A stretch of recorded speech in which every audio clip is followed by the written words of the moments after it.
धीरे धीरे चलू टांग हमारो दुखाइए हमारो तो धनी सुनु कंठ सुखाइए जाना जरूर छे शिवलिंग पे चढ़ना जरूर छे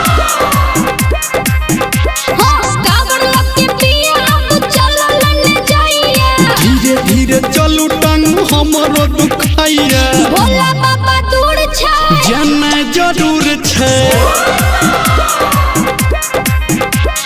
शिवलिंग पे चढ़ना जरूर छे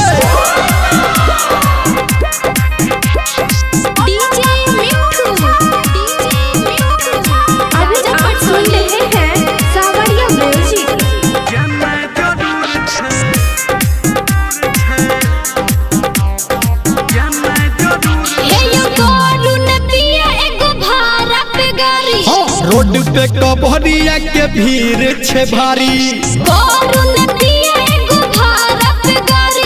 रोड पे कबरिया के भीड़ छे भारी भोला बाबा दूर छे जाना जरूर छे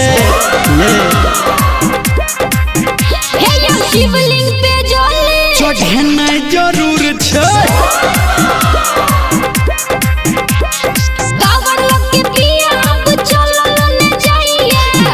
धीरे चलू टांग हमारो दुखाइए भोला बाबा दूर छे जाना जरूर छे चलो शिवलिंग पे चढ़ना जरूर छे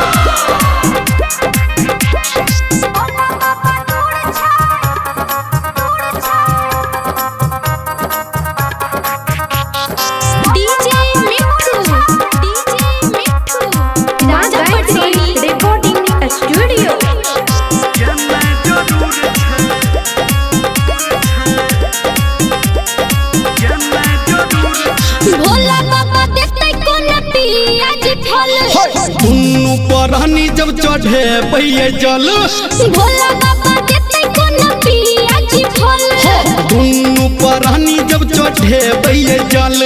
भोला बाबा दूर छे जाना जरूर छे चलो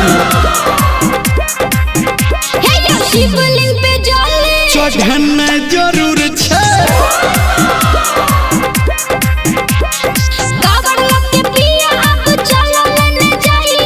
धीरे धीरे चलू टांग हमारो दुखाइए भोला बाबा दूर छे जाना जरूर छे चलो कनिया दूर छे शिवलिंग पे चढ़ना जरूर छे ये मैडम भ गेल छे बस कनिया दूर छे देखियो बाबा के।